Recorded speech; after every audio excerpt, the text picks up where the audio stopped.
Good afternoon, everybody. My name is Patrick Grant. I'm the Pro-Vice Chancellor for Research, and it's a great pleasure to welcome everybody to today's happy event. I'm going to welcome you to the opening of the new Researcher Hub and the signing of the Concordat to support career development of researchers. So two things on the agenda today. A couple of bits of housekeeping before we get going.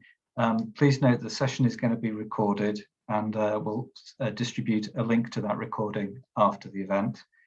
All attendees are automatically muted, but we're very keen to hear from you, so please do use the Q&A box to send in questions for us to talk to later. And in that process, you can vote for those comments and questions and upvote them, so we try to address those which are the most popular and of most concern to you. I have just a few slides to show, and then we'll get on to hear from lots of other people, none of whose slides I've seen, so I'm interested to learn what they're going to say as much as everybody else. So the origins of today's meeting go back to the strategic plan. If we could move on to the next slide. Thank you. So the strategic plan was put together in 2017, started in 2018, and the two particular bits that I want to refer to are those commitments that we made at that time, the university made, to research and to people. So amongst the 5 pillars of the strategic plan, which you can see there. Next slide, please. And so amongst research, we made these 3 commitments: ambitious research, to invest in people and their environment for research, and to always aspire that our research should change the world for the better. And amongst the many priorities of the strategic plan, the one that falls to me as Pro-Vice Chancellor for Research, amongst those, is to enhance the opportunities and support for early career researchers. And both today's events relate to trying to deliver on that commitment. So I think the strategic plan is delivering. We are trying to do what we said we would do. We are taking those commitments very seriously, and I think today is a really big step on priority 8, which we've been planning for a long time. Have the next slide, please. So in a second, I'll introduce the Vice Chancellor to talk a little bit more about the Concordat and to sign it. But the Concordat is a 4-way agreement. It's between the employers, ourselves as the university, our funders, the people who are leading research, the PIs or the managers, the supervisors, and the researchers. And our commitment to improving the research culture and the professional lives of researchers can only be met if all 4 parties to the Concordat play their part. So it's very much something, the changes that we're looking to make, as you'll hear about, are not a day one process. They're not achieved today. This is just the beginning. We'll develop an action plan for the next 12 months. And it's a process of continuous improvement led by and involving everybody who has an interest in research. So with that, I'd like to introduce Professor Louise Richardson, the Vice Chancellor, who will sign the Concordat. Louise, over to you. Thank you very much, Patrick. And I am going to test my skills at managing a writing and signing simultaneously. So I am going to sign the Concordat, and I'm going to hope you can see me do it. So I have now signed it, and this is, I've signed it on behalf of the University of Oxford, and said that I was confirming our commitment to the Concordat to support the career development of researchers. And I also point out in this letter that the University of Oxford fully supports the principles of the revised Concordat, and we fully intend to uphold our obligations and responsibilities as a signatory to the Concordat. I'm not sure how familiar you all are with the Concordat, but let me just tell you what a few of those commitments I've just made are. They are that we will raise the visibility of the Concordat and champion its principles within the university, that we will identify a senior management champion, an associated group from across the university with responsibility for annual review and reporting on progress.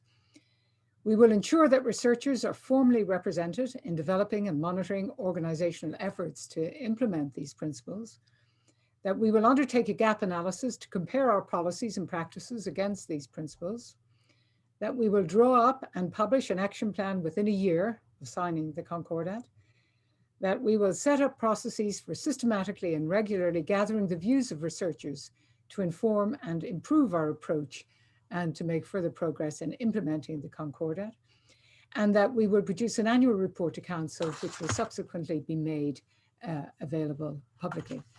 So this isn't intended as just an empty letter, but as you can see, there are a number of firm commitments that we are making. And I'm absolutely delighted to do that, because our researchers, especially our early career researchers, are absolutely critical to our university, to our standing in the world, and to the work that we do. Our research staff are actually the largest, most diverse group of staff that we have. Almost 5,000 in total, which is 33% of the total headcount, plus an additional 1,000, almost 7% of the headcount, for teaching and research support staff. As you can imagine, the highest numbers are in the medical sciences division, about half of that number, 2,700, with 1,100 in MPLS and significantly smaller numbers in humanities and social sciences. Now, who are these researchers other than, we know they're each and every one brilliant minds committed to research, and we are committed to them, but 40% of them are British, 25% European, non-British European, 24% other, and the remainder chose not to indicate. Only 80%, over 80% are externally funded. Over 75% are under the age of 40, making them the youngest cohort of staff. 60% are white, 22% are BAME, and the remainder other are unknown. And just under 40% are female.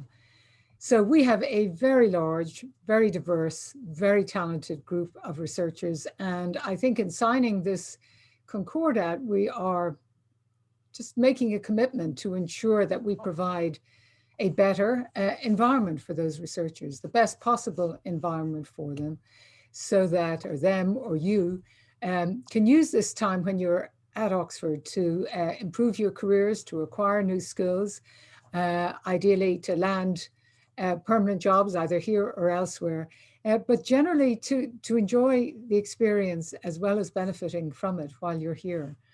So it's with that in mind that, as Patrick said, we have a two-part plan today. The first is signing the Concordat, and the second is to launch our hub for research staff. Back in 2018 it was, Rachel Bray, who was then the careers advisor for research staff and 4 postdocs, came to see me to talk about the life of a postdoc here, and to make a case that the university could do a lot to enhance the quality of that experience. And one of the points they made was how great it would be if there were a hub for our research staff, where they could meet one another, where they could acquire skills, where they could share information, and generally to have a space for them in the university, separate from their myriad different departments and so on. And that's what, it's taken us a while, but that's what we're launching today. So the mission of the Research Staff Hub is to welcome, to support, and to equip researchers and teaching staff employed across the university on fixed-term contracts in ways that will enable you to make the most of your time here and to facilitate you making the best possible next step in your career. The hub will facilitate access to a wide range of transferable skills training, personal and professional development initiatives, and networking opportunities that are offered by either divisions, departments, colleges, and so on. So our aim is a model of support which is both consistent in approach, but as nuanced as well, and adapted to the needs of this very diverse group, covering a whole range of disciplines. But also to support PIs in providing the kind of support that our early career researchers especially need. So one of the areas we think we're going to make a concerted effort on is collaboration with industry, as well as fostering internal partnerships to foster external links. So links with industry, links with the public sector, links with non-profit organizations as well. But for this hub to be a success, it will only be successful if our early career researchers engage with it and help us improve it so that it can constantly improve over the years, so that when you come back years from now from your distinguished careers and take a look at the hub and see just how much progress we've made. We are committed to making progress. We're committed to your careers. You are an absolutely essential part of this university. You're the engine room of the research. That is the reason we have the profile that we have globally, which means that we can attract the best students and the best academics from around the world and do the most cutting edge research. So you're critical to that, and I hope you'll see this Concordat and the launch of this hub as our making a commitment to do more for you in the future than we have done in the past. So with that, let me hand over to my colleague, Professor Anne Trefethen, who is the Pro-Vice Chancellor for People. Over to you, Anne.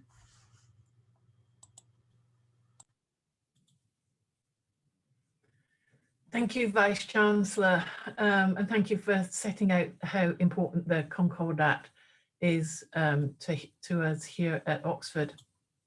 As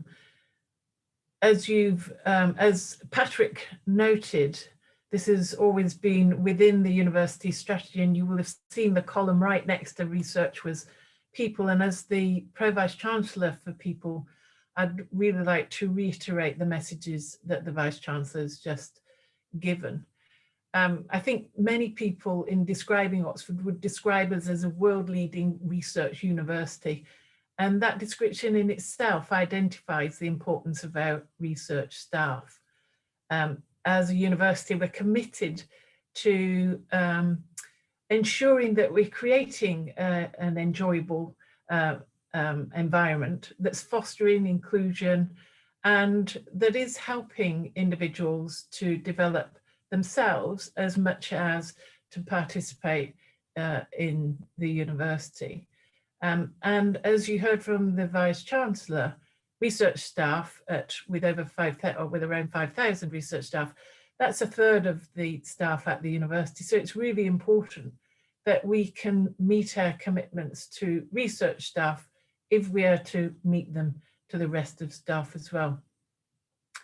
In any large organization, it's really difficult to meet those commitments and to be able to deliver them in a consistent and coherent way. And I think that's particularly hard with the research staff community because it is such a diverse community. It's made up, as you are aware, of individuals from different parts of the world, who may be here for the long term or for the short term, who may be at different parts of their own career path and therefore have different needs, may be here on their own or with family. So coming from very different needs, very different requirements, and therefore it's in some ways makes it even harder to ensure that we are delivering what we want to support them in working at the university. And clearly the Research Staff Hub is an important vehicle to help us achieve this. I think too, with the representative structure for the research staff participation in the decision making at department, divisional and central levels is going to really help drive this going forward. I'd really like to give my thanks to David, Alice and Rachel and the whole team in making the hub a reality.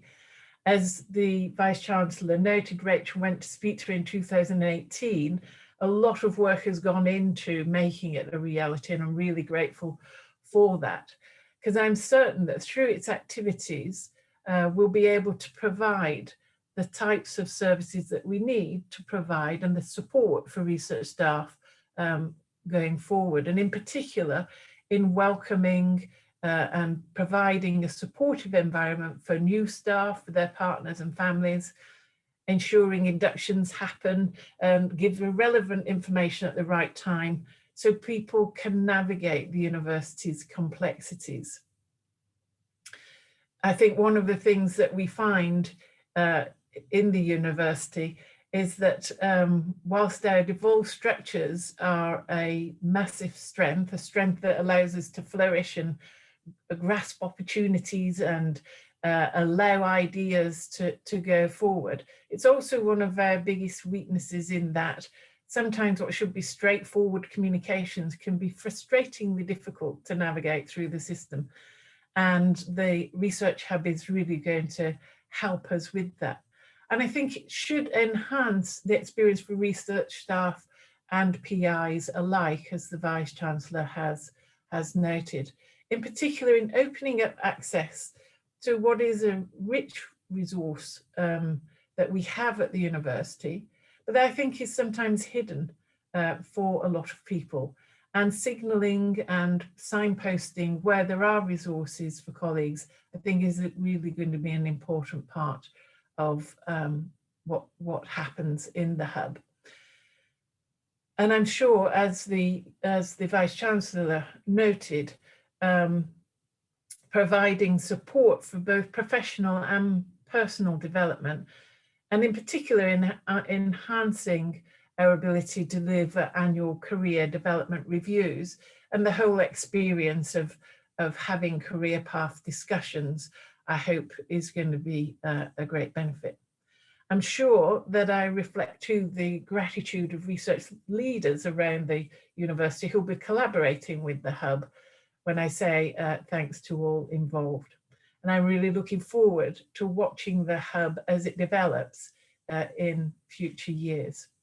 So from a people strategy point of view, this is a really important day to see the hub being launched.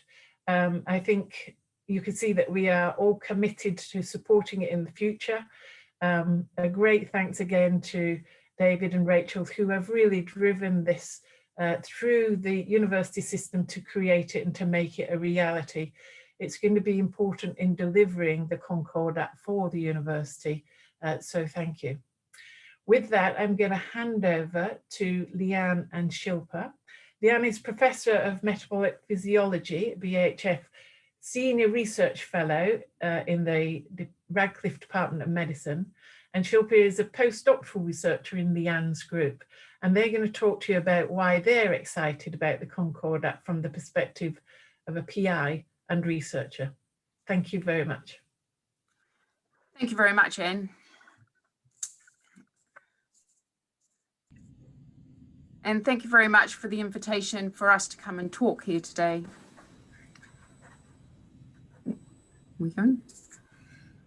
So as Anne mentioned, my name is Leanne Hodson. I'm a PI in Ocdem, and I run a research group that studies human metabolism, and we use a multitude of models. And Shilpa is with me. She's a talented postdoc who's been with the group about 18 months. So we're going to talk to you about why we think the Concordat matters. And can I please have my first slide, because I think it sums it up very eloquently. So this is a Maori proverb that I'm very fond of. And I think this summarizes for us what the Concordat means. What is the most important thing in the world? It is the people, it is the people, it is the people. And as it has been mentioned, we can't do science unless we have a research team. So it is about the people and how we develop them, support them, and send them on the journey, wherever that may be. So what are the principles underpinning the Concordat? So there are three main principles. The first is environment and culture, which is all about creating an inclusive and supportive workplace. The second is professional development, which enables researchers to reach their full potential. And the third is employment, which focuses on recognizing individuals and the value that they bring. But actually, we feel like the principles can be interwoven quite well. And if we focus on environment and culture, it actually allows us to engage with the other two principles quite easily. So how do we view it? Next slide, please. So from my point of view and within the group, we view it that we're in this together. It's not left to a sole person. And the reason you'll see a number of pictures about rowing is because I've been involved in rowing for over 30 years. Initially, I got involved as a schoolgirl rower, and then everyone grew a bit taller and bigger than me, so I ended up coxing, and that's where I had my most successful rowing career. In recent years, I've been made to reflect about where the ethos of how I run my group has come from. And I've realised it all comes back to what I have learned and I took on board during my rowing career. And so these are some of the things that we believe will be helpful and tie in with the Concordat. Clear communication. Well, in rowing, clear communication is needed in a bi and tri-directional way. As a coxswain, I needed to be able to talk to the crew. The coach spoke to me, the coach spoke to the crew, and it went back. I also had to listen to the crew and the coach. So clear lines of communication are really important, and it was just mentioned that sometimes they can be a bit hard. But I think if we keep working towards it, we can get these clear lines. I also realised in clear lines of communication that using very small word changes in my wording had a very powerful impact. So if it was a very close race, I could actually change my wording and we could win the race. So it was these small changes I realised the words I used are really powerful. I think we need clear expectations, and that's where the Concordat is really important. It now lays out expectations. Nothing is hidden. It's in black and white. And I'm a firm believer in expectations. When we have them in a rowing crew or in a research group, we know exactly what needs to happen. Everyone is on the same page. They're not left second guessing. Is that the right thing to do? Can I do that? So I like expectations. My research group know my expectations of them, and equally, I know their expectations of me. Finally, we also learn from our challenges. So life's not straightforward. We have many challenges and we build resilience. And during these challenges, in a rowing crew, as in my research group, we support each other. I had a rowing coach once tell me, and these are words that have really stuck with me, we came second in a match race, so second is losing. But he told me after the race that we spend a disproportionate amount of time dwelling on the disappointments rather than celebrating the successes. And it's true, when we have a disappointment, we feel far longer dwelling on it than we do celebrating our successes. So in my lab, we have a 24-hour rule. If you have a disappointment, absolutely fine. You've got 24 hours to feel sorry for yourself, then you pick yourself up and carry on, because far worse things in life will end up happening. The rule also goes for me. So amongst all these challenges, we start to build resilience and adaptability. And I think that's really important. Thirdly, we have a group and individual focus. So as in rowing, as in my research group, I have a global picture, an overall focus of where I want my crew or group to go and what we need to do to achieve this.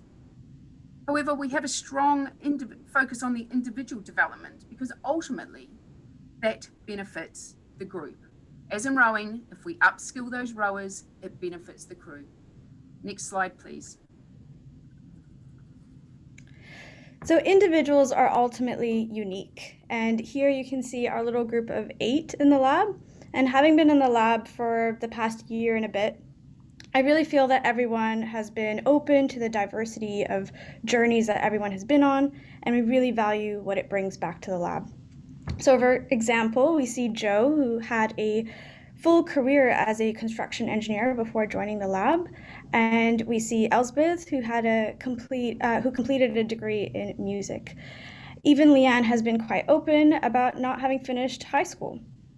But through these experiences, we all bring fresh perspectives to the team. We also need to recognize that we all have our own expertise, regardless of career stage. And this is actually a really simple thing.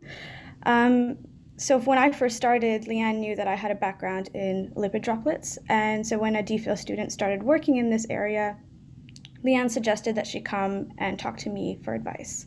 And as a fresh PhD graduate that just moved halfway across the world to a new lab and a new institution, this felt really validating, and I felt like I actually had something unique to offer to the lab. We also acknowledge that everyone has different goals and different career aspirations. And as we can see here, some of us are exploring new careers in science and reflecting on within ourselves, but others are also trying to acquire new skill sets. But actually, apart from just focusing on the diversity of goals, it's also important to recognize that they all have equal importance. So in the lab, there's no hierarchy. Whether you're a postdoc or a technician or a graduate student, my time and my priorities are not more valuable than anyone else's in the lab. Leanne often talks about this idea of a braided river, and that's because there's no one right path, right? There's many destinations, and there's many ways to reach those destinations. And personally, in my experience here, I think Leanne has been quite adaptable in the sense that she's been very supportive of where each of us wants to end up, and she's tried to help us reach those destinations in whatever way she can, no matter where those destinations are, even if they're outside academia. And I think for me, that has been really pivotal and made a big difference in how I view my own career in science. Next slide, please. So basically it's a team effort, and we think that that's what happens in our group. We share the responsibility. So everyone needs to engage. It needs to be proactive on both parties. So in rowing, you share the responsibility, because if you go out in an 8, you can't expect 2 people to pick it up and take it off the water. It's 100 kilos. So in science, it's the same thing. We share our responsibilities. So there is no individual focus in the sense that it's not about a great individual, because a great individual can only go so far by themselves. Putting them as part of a team, we can go so much further. So in my lab, everyone knows the basic skills, myself included, and I never did any in vitro work, and I've learned the basics. And that's because life happens. And I know from personal experience, life happens very suddenly. And that means because we know the basics, we're part of a team, we can talk the same language, we feel like a group, but equally we can pick up the work when someone has life happen, and we can keep the productivity going, which again benefits the group. Excuse me. So I think I like the idea of sharing responsibility. It makes it easier and it makes it more fun. The Concordat focuses on a process, which really resonates with me. Again, it comes from rowing. I got told by one of my probably most favorite coaches, hardest coach, but favorite coach, to focus on the process and let outcomes take care of themselves. And by that, he meant we knew where we want to come in the race, but we can't control that because I can't control what other crews are doing. But actually, I can focus on all the little steps on making my crew the fastest. And that's what I did. And that's what I do in science. We know we have to get papers. We know we need to write grants or finish a thesis. We talk about the outcome, but it's not our focus. Our focus is the steps along the way, where we can develop ourselves, what parts we can learn from each other. So really, it's a lifelong learning goal for me, and I think it should be for all of us. Finally, leading by example. For me, this comes back to communication. As in all the rowing crews I've been in, and in my research group, we speak very openly about challenges and setbacks. We don't keep anything below a waterline. It's talked about openly, we actively look for solutions. And that way, I think we are starting to work towards having good research integrity. Nobody feels they have to hide mistakes because they're not going to be looked down upon. It's just, well, I made a mistake, how are we going to fix it? So we are very open in our communication around what happens. And it becomes quite infectious. So we talk openly in my group, they engage with other people, they talk about maybe trying to navigate a different path, they take pride in each other's success, which is fantastic, but that starts to grow arms and legs into other parts of the building. So other groups start talking more, and there's more engagement, and suddenly we're disseminating information, skills, experiences, and we're putting our platform up higher so we have a good culture within the building. So I'm going to end with a rowing analogy. We think the Concordat provides a strong platform to take novice and some experienced rowers along a very unique pathway, and that's the braided river, many different options, many things to learn. And this will make them Olympians equipped with many personal and professional skills. Thank you very much. And I'm going to hand over to Alice and David.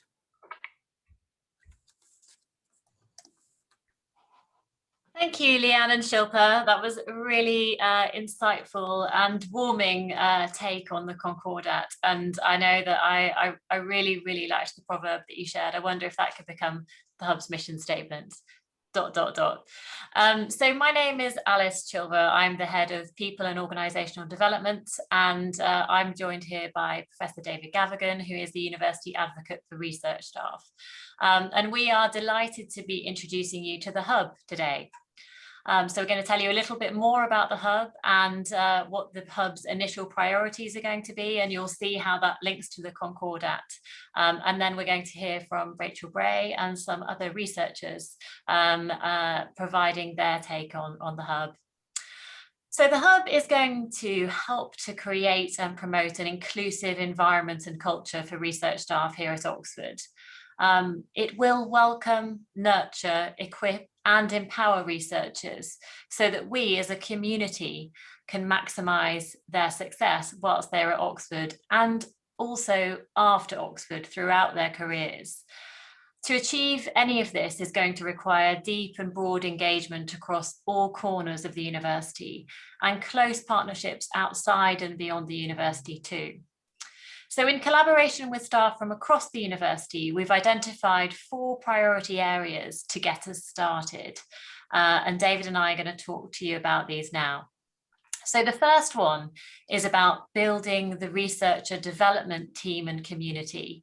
We know that there are many, many different people and different teams working across the university to support researchers and their development in one way or another. So a bit like Leanne said, we really believe that it's important that we as a community of staff working to support researchers have a very clear focus and vision for what we're trying to achieve. We know that what is important and we know how we're going to get there. We want to foster a shared sense of accountability amongst this group too, so that we can really improve the quality and the quantity of resources available to support researchers. So the Hub is going to provide a focal point for those working in this space to unite, to generate knowledge and to deliver. And we will build engagement across and within divisions to understand the current extent of activities. It's really important that we can make those even more accessible. And the final thing in terms of the researcher development community is that we understand just how important it is to make sure that the voices of research staff are heard and represented across the collegiate university and within the governance structures. So we at the Hub are actively supporting that, and also making sure that the Oxford Research Staff Society is properly supported and that the events that they run are supported and accessible to you. So that's our first priority, to build the researcher development team and community. And if we could bring up the slides, please, we will be able to see all 4 priorities together. Okay, thanks. And you can move on to the next slide. There they all are. So that's the first priority, building the researcher development team and community. And I'll hand to David to continue. So the second one on the right is providing a welcome and inclusive space for all researchers here within the Hub. And I am actually sitting here within the Hub. It really does exist. Unfortunately, for the last year, it's been somewhat mothballed. So there are all of 2 of us working in the Hub today. But thankfully, next Friday, I think Alice and Rachel and I will have our first ever meeting in the Hub. So that'll be next Friday morning, which I'm very much looking forward to. It's been a slightly lonely winter in the Hub during lockdown, I'm afraid. But our goal, as it says here, is to provide a welcoming and inclusive space for all research staff, both physically and online, increasingly physically as we move out of the out of the pandemic. And this is a place where we hope that research staff will be able to come and network and access support and guidance and training and become a part of a very vibrant research staff community that we're hoping to build over the next few years. I'll just say a little bit about our initial priorities over the next few months to a year. One of our first priorities that we're working on at the moment is a really strong program of wellbeing activities to support all research staff as we begin to emerge from the pandemic. We know that this has affected all research staff to a very large extent and in very many different ways. And so we're trying to put together a program of activities that will allow the community to build, whether your interest be in theatre and art, or sport, or volunteering, or environmentalism. We're trying to put together a program of activities to allow research staff to work together and actually create that community. We're working with divisions and colleges to give the hub a very strong identity across the university. We want it to be immediately recognisable. I don't particularly like the idea of branding something, but it will have a very unique identity and immediately will be identifiable. We'll build on the new representational structure that you're about to hear about in a moment. Rachel is going to talk about in a moment, to improve the communication flow. Anne spoke about this and the Vice Chancellor spoke about this. It's very important that we have this two-way information flow and communication to build that vibrant community that I spoke about. And so one of our, we're sure that this new representational structure, which reaches right from departmental level right through to university level, in which research staff are involved at all stages, will help us to do that. Another key issue that we like to address very quickly is enhancing the existing welcome and induction provision, but also pre-arrival provision for research staff. So we can think about supporting research staff from the point at which they're appointed right the way through and on to becoming alumni of the university. And then finally, one of the key things we'll look at straight away, and we're actually developing at the moment, is extending the professional and career development support available within colleges and divisions, and actually just communicating the really strong support that's already there. Nice. Thanks, David.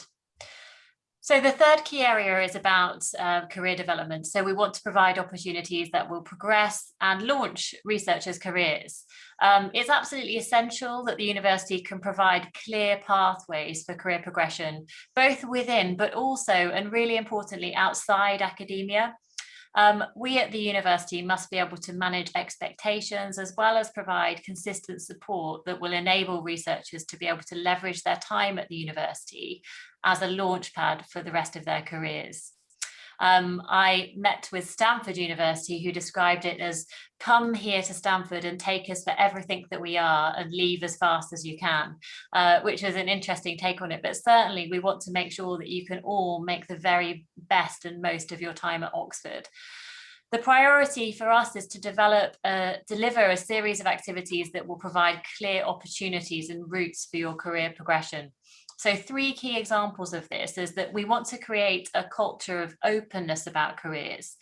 We want to be able to celebrate those who are successful in supporting the career development of others, particularly by embedding the culture of career development reviews. We want to be able to recognise where there's good practice and share these examples of good practice so that career development and supporting career development really becomes the norm. It's something that feels much more natural and much more obvious to everyone involved in supporting research staff. The second key thing we want to do is create industry clubs. So these are going to be clubs that provide opportunities for career development within specific areas. And we imagine that these clubs are going to be able to be sponsored and include opportunities for knowledge exchange as well as micro internships. So that's something quite exciting that we've got on the radar. We really believe we can make that happen. And the final thing in this area, just to mention today, is that we are going to be looking at introducing university fellowships in particular that can lead to us being able to increase the pipeline of Black, Asian and minority ethnic academic staff, as well as improve the parity of esteem for career paths that go beyond and outside academia. So they are some really the key activities that we're going to be doing in order to try to provide opportunities that will progress and launch researchers' careers. Over to you again, David. Thanks, Alice. So the fourth priority that we wanted to highlight today is in the bottom right. So using the signature of a Concordat to drive forward new baseline standards and deliver innovation. And our intention is that those new baseline standards, baseline sometimes suggests that things are quite low. That's going to be a high bar for us. And the Vice Chancellor has already spoken about exactly what those commitments are that we are signing up to today when she signed the Concordat. So within the hub over the next year, we'll be continuing to work with colleagues in divisions and colleges to develop our Concordat implementation plan. So from today, we have exactly a year to develop an implementation plan. And what I'd like to do really, rather than going into the details of that now, is to actually extend an invite to all research staff to get involved in that process. So research staff representatives will already be fully involved in the development of this implementation plan, both directly and through the representative groups that have now been established. But we'd like to welcome all research staff to get involved in that process. Hopefully very soon, we're going to have a website which actually will allow you to identify, if you don't already know them, your representatives within your departments and divisions. And we're hoping that you'll be able to work with them to actually become involved in this process. I'll just highlight one area that we are particularly, which we think is particularly important, a particularly important aspect of this work. And that's to work with both PIs and research staff to identify a clear set of objectives and actions that will improve the day-to-day experience of all research staff across the university. And that will involve everybody. That will need PIs to be involved and research staff to actually discuss and understand where we can make genuine improvements, to identify areas of really good practice that we can extend across the university. So I'll just end with a repeat of that plea. Please do get involved. Your input is essential and very welcome, and can be made at all levels, from department all the way up to university level. So with that, I'll hand over to Alice and we'll move on. Thank you, David.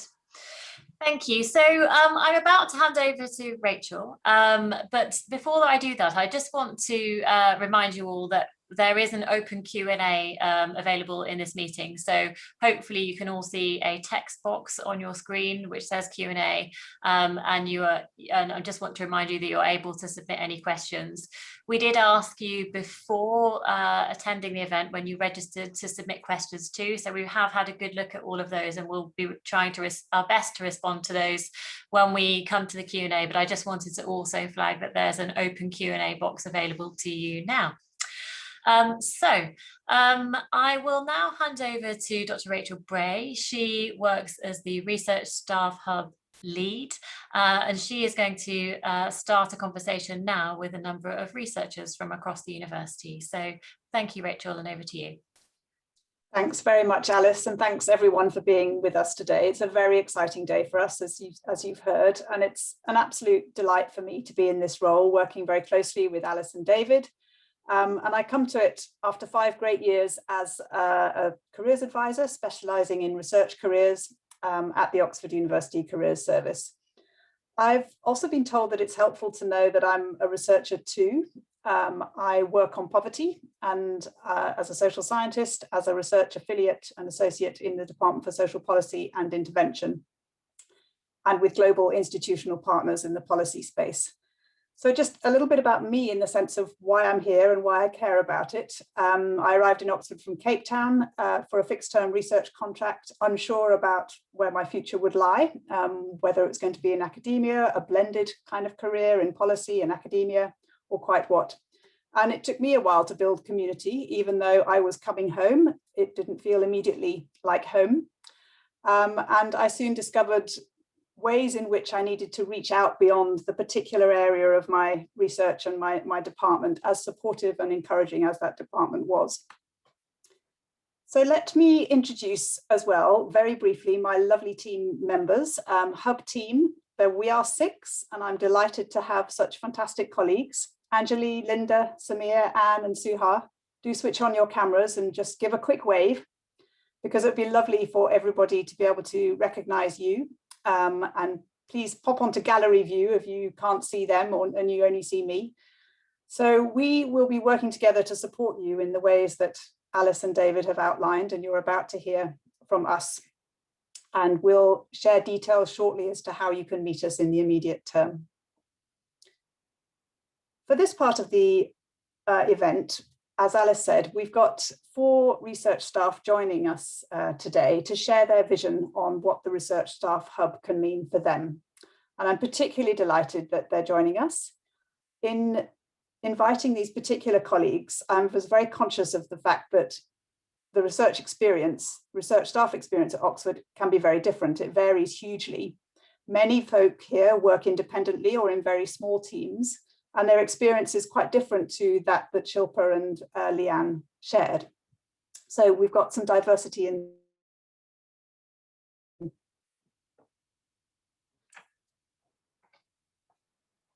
Emanuela, I'd like to start with you. Emanuela Vai is a research fellow and lecturer working in both the music and history faculty. Emanuela, would you kindly share with us your views on what you see in the hub and what you're looking forward to?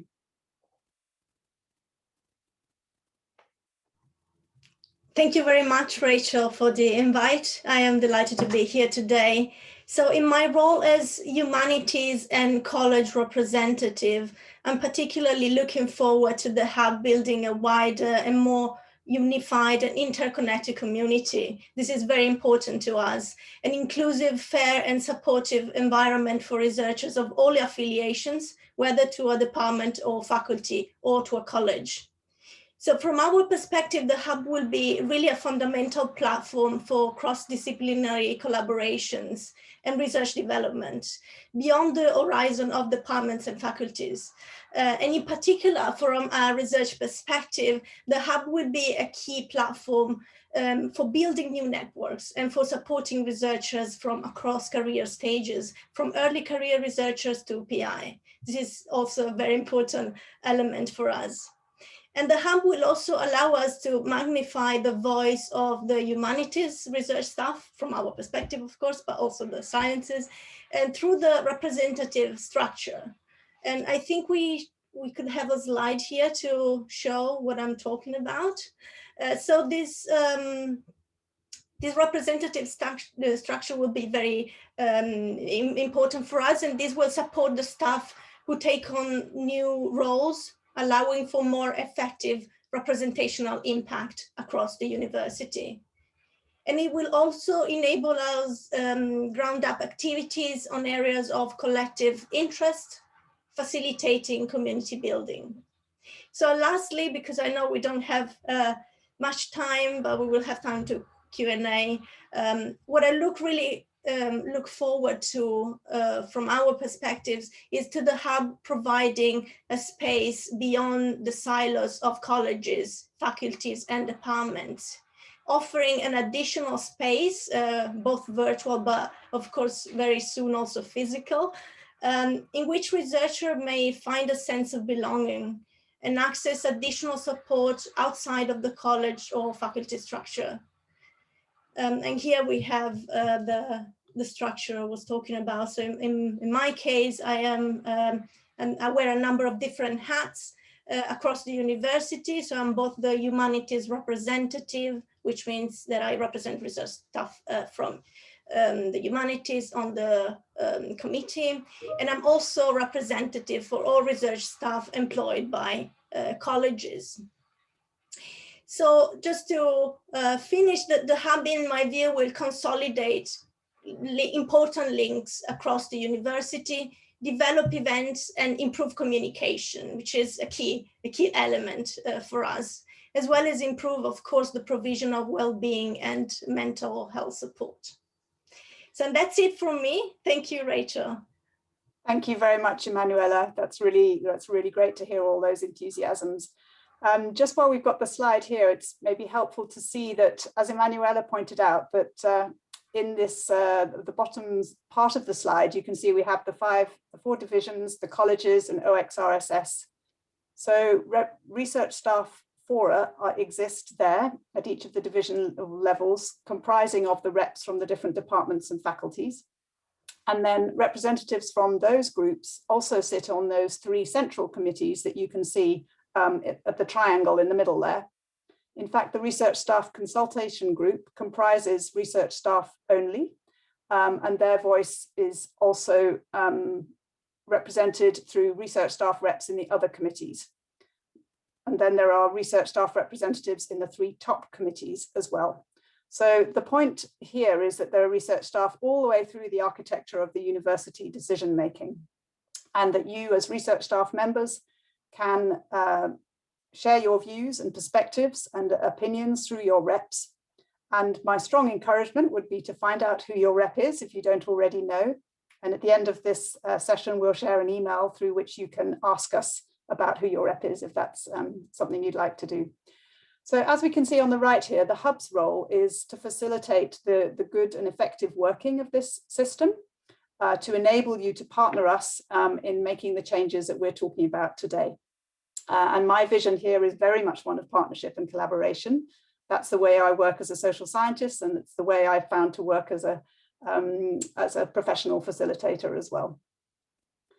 So moving on, I would like now to introduce Caroline. Caroline Carell is a research assistant in the Department of Education and events chair for the Oxford Research Staff Society. Caroline, might I turn to you and ask you what your visions and hopes are for the Hub? Hi, thank you, Rachel. So my hopes for the Hub are that you get to meet people across the university, so people that you would not necessarily bump into your own department.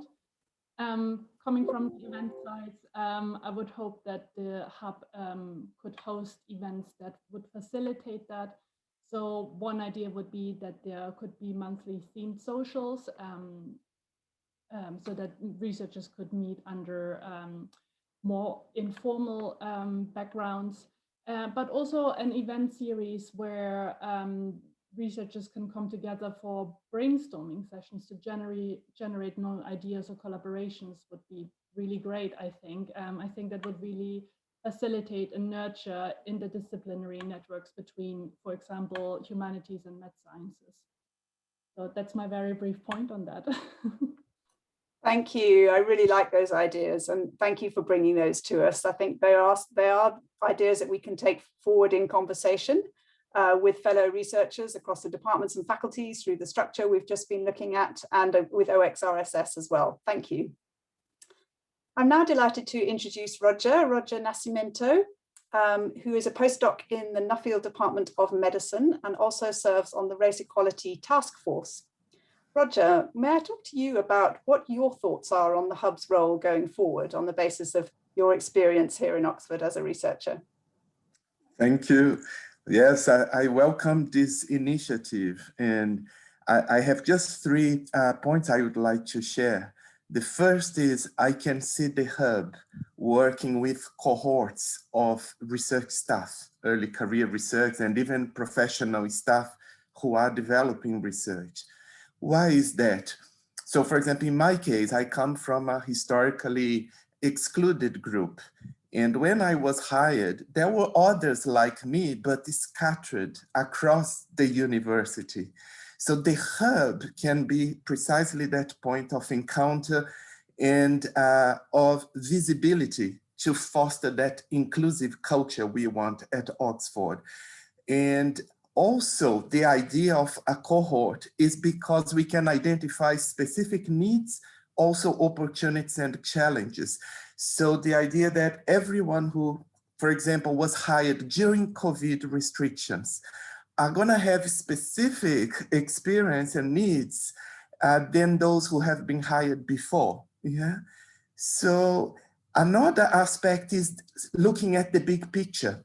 So, for example, from the academic community, we have the Royal Society promoting STEM, which is then the acronym for Science, Technology, Engineering, Mathematics, and Medicine. And then we also have now the British Academy promoting the SHAPE, yeah, which stands for Social Sciences, Humanities, and Arts for People and the Economy. So those are 2 very important kind of big picture networks, yeah, within and beyond Oxford that foster and promote our professional and academic and scientific principles of academic freedom. And they are all engaged in promoting equality, diversity, inclusion, and accessibility in what we do, and connecting, yeah, all the disciplines. So this is a fantastic opportunity because the Hub is perhaps a way through the Concordat to give expression to that within Oxford. And then there are 2 major institutional processes, which I think are also very relevant. The REF and the TEF. Yeah, the REF is the Research Excellence Framework, assessing quality of research in the UK. So many of us, especially early career research, we are not directly part of it, but our PRs are, our principal investigators. So there is a contribution, and there is also lessons to be learned and to be integrated in our professional and career development.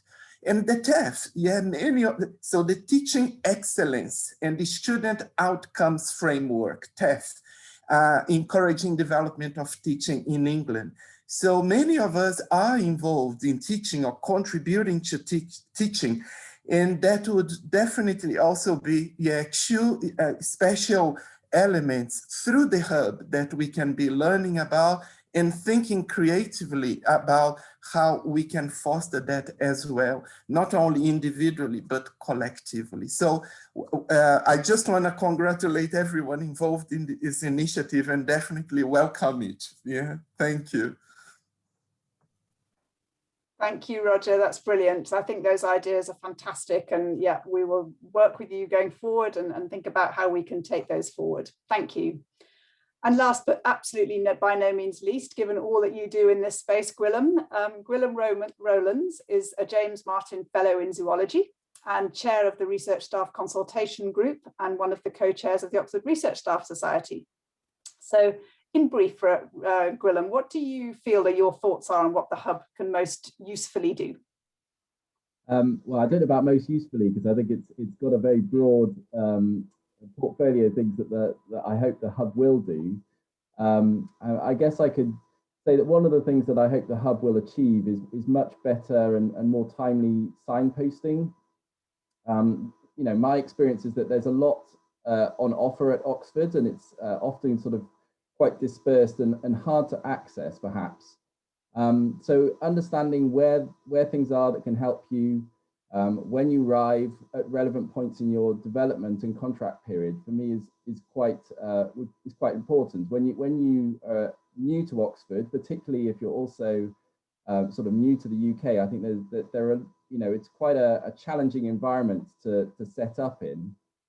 But also the longer you stay here and as you transition into perhaps more independent phases of career and so on, I think the hub has potential to really help you develop as you move through your career.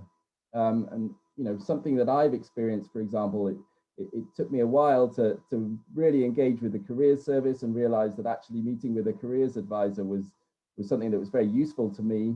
I don't particularly like the term early career researcher, but you know, so I'm quite late, I guess, in my career, but actually a career advisor in an academic setting is something a little different than perhaps I experienced during my school, and actually really helped me. But also that, you know, as you sort of move towards sort of, I guess, more mid-career stages, perhaps, that there might be different parts of the Oxford offering which become relevant to you. So I'd hope that the hub could really keep a sort of up-to-date view of what's going on across the university that doesn't rely so much on sort of word of mouth and the experience of the peers in your close circle for you to really understand what you can access and how you can develop. And I guess the other thing is really that for the hub to have this facilitating role and much better two-way comms between research staff and the university in building that research staff culture. I think that's where I'll leave it, because I think others have said a lot, and I can already see that there's a lot of really good Q&A to get into. Thanks, Gwilym. That's really, really great. Thank you. On that point that you've just made, may we have the next slide, please? Because I'd like to illustrate how we're going to work in the hub so that we can have a nice graphic to kind of illustrate these roles. What we want to do is to bring together the excellent development opportunities and support services that exist across the university, and to help you navigate and find ways, you know, what you need and when, because, you know, it's one thing knowing what exists, it's another thing to know when is the best strategically in one's busy working life and career steps here and stages here, when's the best time to use these services. So you can see across the top that the hub will be bringing together opportunities from across these 3-4 areas, working closely with the Oxford Research Staff Society, all the fantastic central services, the different sector bodies that exist across the UK, and we will look beyond the UK into Europe and internationally as well. And then, of course, the myriad different activities that happen at divisional level, both in the academic spaces and in the professional development spaces. So we really do see ourselves as the center of the wheel, as the name suggests, to bring all this together. And then finally, the next slide will just summarize what some of the things that you can expect as a research staff member, as a PI or line manager in another capacity, from what we'll offer in the hub. I won't obviously read this out, you can do that yourselves. And just to say that professional services colleagues on the call, you're of course equally important partners in achieving these goals, as we've already been hearing about and speaking about today. And we really look forward to supporting you and magnifying the great work that you already do for research staff, and thinking together collectively, as Alice pointed out, to develop that sense of a shared vision, the parts we can all play in achieving that vision, and an accountability for what we want to achieve for research staff, and knowing when we've got there. So finally, one last slide, and that is just to say we're open. Here we are, come and see us virtually.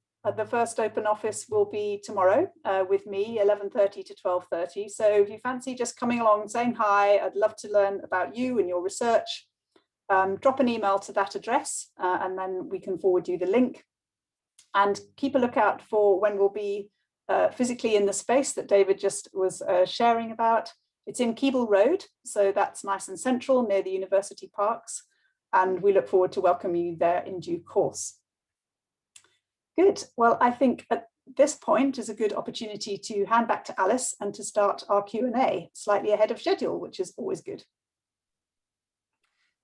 Thank you, Rachel, and lovely to hear from your team as well on their views about the Research Staff Hub. And hopefully everybody attending here will see just how collaborative we are planning on being with everything to do with the Hub. We really want to work in partnership with colleagues from across the university and design and deliver things together. So we're really looking forward to working with you as much as practically possible. So at this point, I'm going to invite other colleagues to turn on their cameras as we start a Q&A. So I believe that Patrick and David, Caroline and Gwilym are all going to join us as part of the panel Q&A. Thanks. And as Rachel said earlier, if you'd like to see us all at the same time, you can turn on gallery view. Okay, so we asked you to submit questions ahead of time, and we have had a good look at these questions, and there are definitely themes emerging within that set of questions. And I can see similar themes starting to emerge in the questions that are being submitted here today. So I wanted to cover off three key areas that I can see emerging from the pre-submitted questions. The first is about contracts and funding, so we'll definitely be covering that. The second is about engagement with the Concordat and ensuring its success, and I can see some themes emerging today in the chat about that as well. And the third is about career progression for research staff, and again, themes emerging in the popular questions of the chat around that too. So let's start with contracts and funding. We know that they are a constant challenge, but how can we realistically change the status quo? And there's a question that's been submitted on the live chat which is related to this as well, in terms of what can the Concordat and Hub do right now to assist and empower fixed-term research staff who are faced with contracts ending in 2020 to 2021 and have had their research output severely affected by the COVID-19 pandemic. So let's start with the bigger picture. How can we realistically change the status quo? And then let's talk a little bit more practically about what's going on right now. And Patrick, I'm going to come to you to tackle this one. Yeah, thanks very much. Yeah, so I'm not at all surprised to see this is the hottest topic. In my own research group, I've got about half a dozen or a dozen postdocs, and have just completed my career development reviews annual cycle with them. We talked a lot about this, and of course, in the role I have, I hear this a lot. So I want to be realistic in what the future will bring, but I also want to be optimistic. Almost all fixed-term contract researchers are paid for externally, and I think in the past we found it easy to blame the external funder for only giving us money in small amounts, which means we can't make long-term commitments to researchers. And I think the Concordat puts us in a different place, because the Concordat is not just what the university is committing to, the funders are committing to it as well. And I think we now really have to sit down with our funders and work out a roadmap, a pathway to get more people onto open-ended contracts with greater amounts of security. And I think that doesn't just include postdoctoral research associates. It needs to include all the people who support and make our research excellent. In my own group, I have 2 technicians. My group could not function without them, but they are funded on soft money year to year. And it seems to me that we've got to find a way with our funders to get a proportionately higher and higher fraction of people who we absolutely need, who might not necessarily go on to be the PIs. I think we're much too in love with the idea of PIs. We need to get all researchers recognized for the contributions that they make. Again, in my own group, there are many people who contribute to success who may not end up being university principal investigators, but that doesn't make them any less important. So the Concordat gives us a framework to have these difficult and honest conversations. And I would like to see coming out of that a roadmap that plots a pathway to achieve greater security and a longer time frame for our researcher community. Of course, I came up through that community. I know the uncertainty. I think we all accept some risk and some uncertainty, but I think we need to be on a road that always makes that a decreasing, and that we're always moving our culture to be more inclusive and more honest, and giving greater stability wherever we can to our research community. So yes, no quick fix, but the Concordat puts the commitment out there, and it gives us a framework to make things better. Thank you, Patrick. And are we aware at this point of anything that there is specifically to assist and support research staff whose contracts are due to be ending in this next period? Yes, so I think there are at least two aspects to that. One is making sure that there continues to be opportunity for researchers of all types. If they're in that position, the thing they need is opportunity. And then the second aspect is accounting for the impact on them fairly and equitably. So in the first area, making sure the opportunities are still there. I think Oxford has the responsibility and the opportunity to put pressure on funders to not turn the taps off. If possible, not to panic, but to keep making sure that the availabilities of opportunity, not just in Oxford, but across the UK, are still there. So I think, associating with the Horizon programme and maintaining availability of ERC and other fundings is really important in keeping opportunities going. Helping UKRI, making sure we're pressurising them to keep the availability of funding opportunities available. And even though it's only a small part, the university itself, we've not turned the taps off. We have kept investing from the John Fell Fund, the new Strategic Research Fund, the limited funds. We also have to not panic about the financial situation and keep backing our researchers. We've administered the various grant extension monies that we've had strictly on a needs basis. Huge amount of work in divisions to make sure that the extra money that we have received from the government and extra funders is going to those who need it most. We've secured extra flexibility on many grants to use underspends to switch into contract extensions.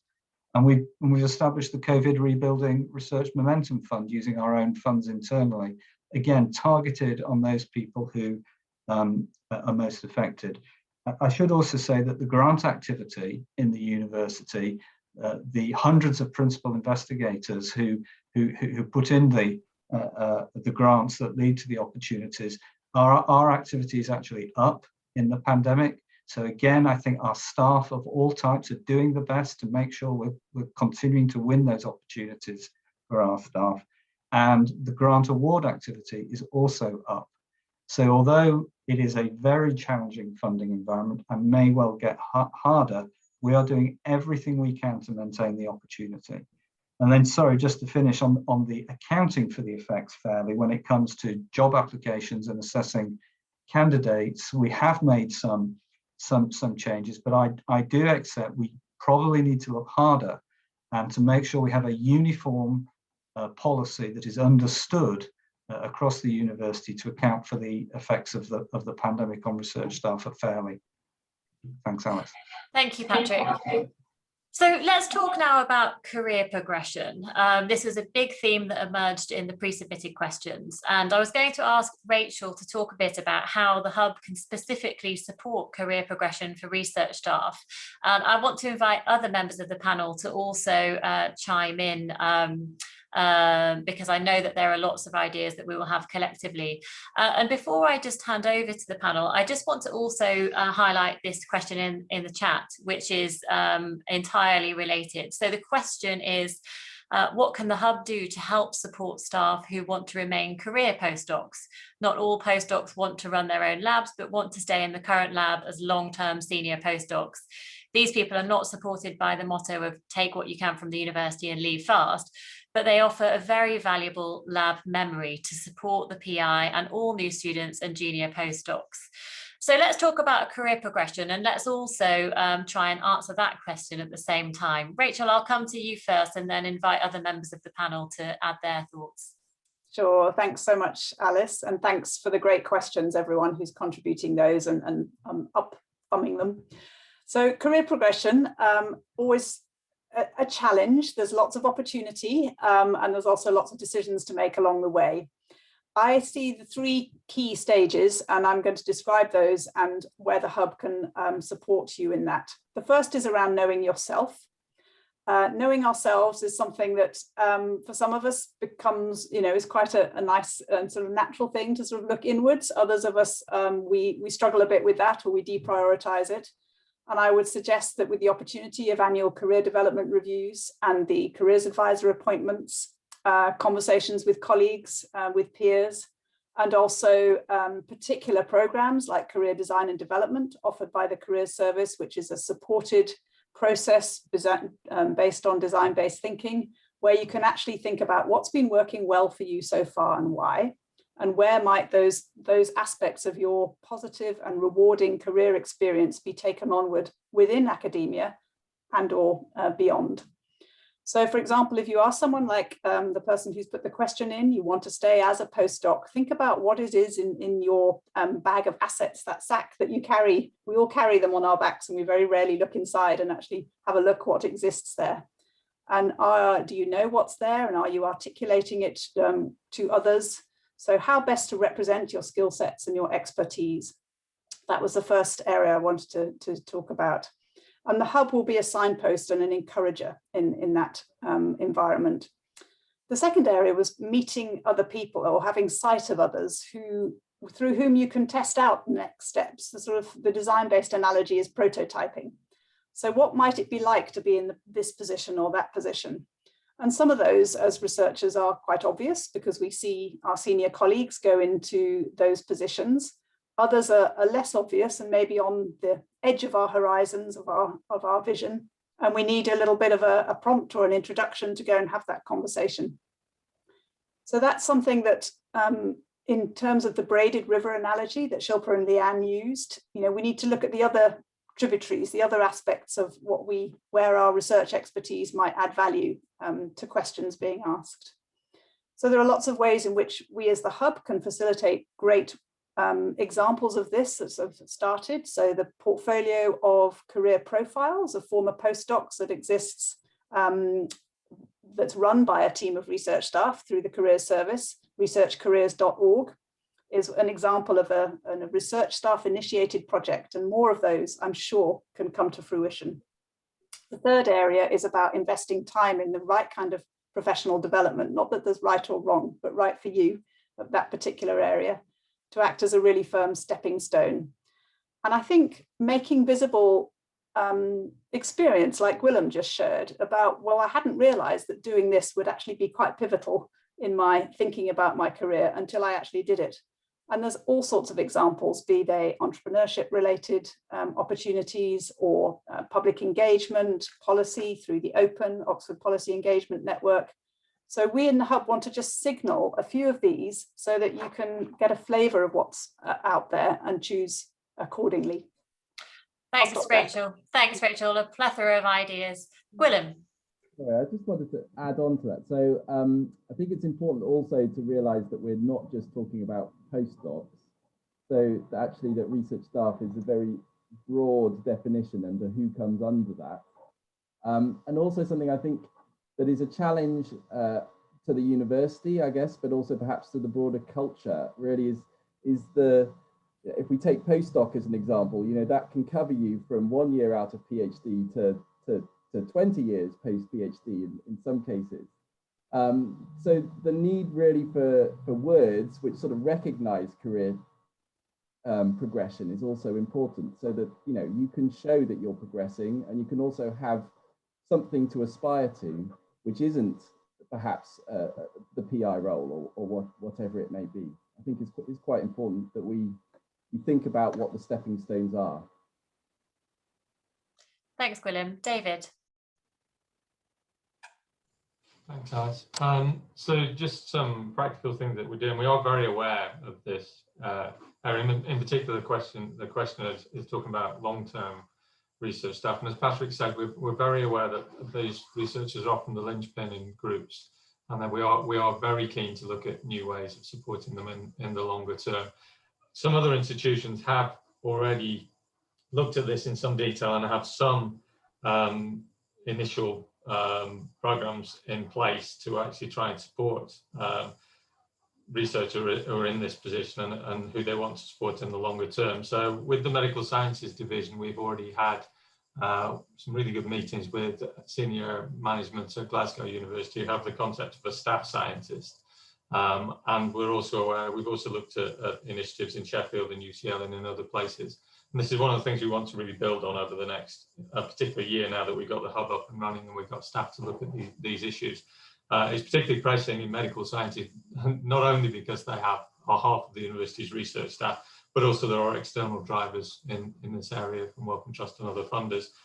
So we've got an initial area to look at in data science. So data scientists are in very strong demand from industry and from across academia, and keeping hold of data scientists is particularly challenging. So that's one of the areas we're looking at first. Other areas, as Gwilym has said, are laboratory managers and senior technicians. How can we support them? Research software engineering is another obvious area that we want to look at. So we're on the way in this area, and it's something that I'm personally very committed to. I was actually somebody mentioned this in one of the questions. I was a postdoc in effect for 15 years, so and I was on 2-3 month bridging contracts at one point. So I am very aware of the issues around this and what the implications are for things like mortgages and families and so on. So something I'm particularly keen to look at very early on in the work that we do. Thanks, David. Now, we knew that 20 minutes was always going to be terribly ambitious to cover many questions in a Q&A in a session like this, but we want to keep an open and transparent dialogue with research staff and those supporting research staff across the university. So we're going to take all of the questions that have been submitted today and in advance of the session and start to create an open Q&A on the Hub's website, so that hopefully there will be a central repository for some of these questions. And if there isn't, then you can always turn to us and please turn to us and ask us anything that you think we could help you with, or if you're not sure where to go to, come to us. We have got time for one final question. And so I'm going to come to Anne to talk about congregation. So there's a question that has been quite popular in the chat, which is, have you considered measures to ensure that all research staff are eligible for congregation? Cambridge recently changed its criteria to cover most people at grade 7 or above, which is an enormous help for the inclusion of postdocs and others on fixed term contracts. So Anne, are you able to comment on Oxford's position here? I'm not sure I can comment on our position, as it were, but I think it's a really interesting question, and I'm grateful for the individual who put it up in the chat. I think, so the research community in Oxford has grown quite rapidly relative to its history, And I think we were a bit slow to recognise that in our governance. And I think it is really important that, you know, we do have a democratic governance structure. Our committees and congregation are really important elements of the university and how we operate. And rather like our structures, as I mentioned, there's a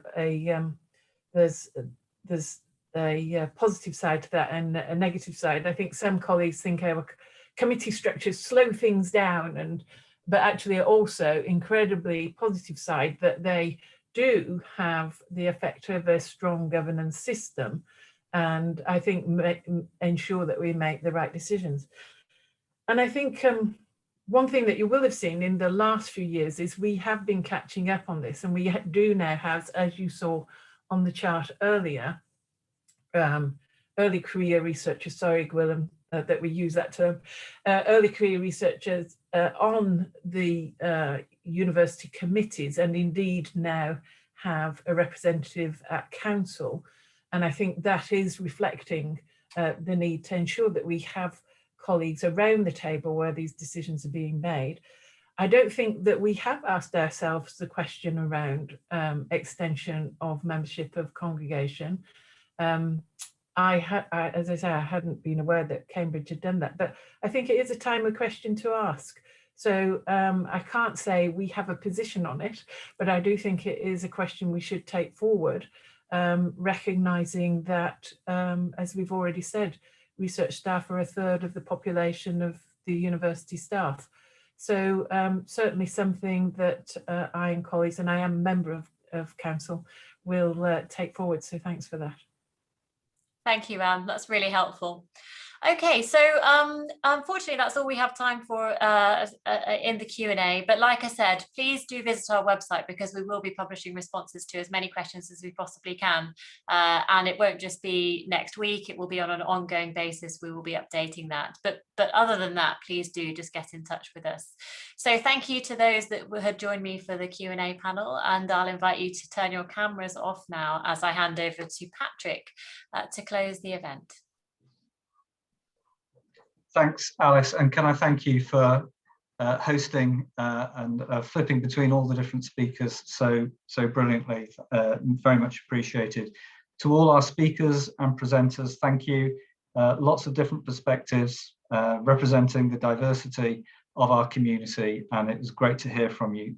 Thanks very much.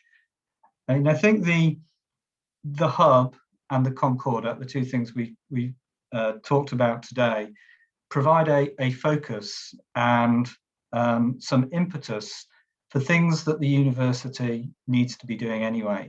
I referred to the 2018 strategic plan, and that we have that priority 8 to look after our researchers better. And I think, you know, we have to acknowledge that we do need to do better, and we're probably, as an institution, not the UK leader, and we should aspire to be the UK leader. There are things that we do to look after our researchers which are completely brilliant. I've been absolutely knocked out learning about things that go on, but we should aspire for that to happen in every part of the university equally. So I think the hub and the Concordat give us a focus and some impetus to get on with what we should be doing, and it's not been easy in the pandemic, but we can't hide behind that either. And I think more broadly, these things really add up to questioning in a positive way our research culture. How can we make our research culture better? And I think this is a trend in research. It's nothing unique to Oxford. Our big funders, the UKRI and the Wellcome Trust, are thought leaders, I think, in many respects in this area. They're the ones who pay for most of our research, and thus they obey the golden rule. Who has the gold makes the rules. And if they want us to do more for our researchers and to challenge our research culture, then that just doubles down on the need to get things done. So I think we have to embrace this opportunity really positively. And now we've got a focus around the hub to act as the center point for the many good things that we've been doing, but also the things we do need to do better. I'm really excited about it. I'm very excited when I pick up on the enthusiasm and the commitment of the people who have agreed to join the hub and dedicate time to it, even though they're incredibly busy doing other things.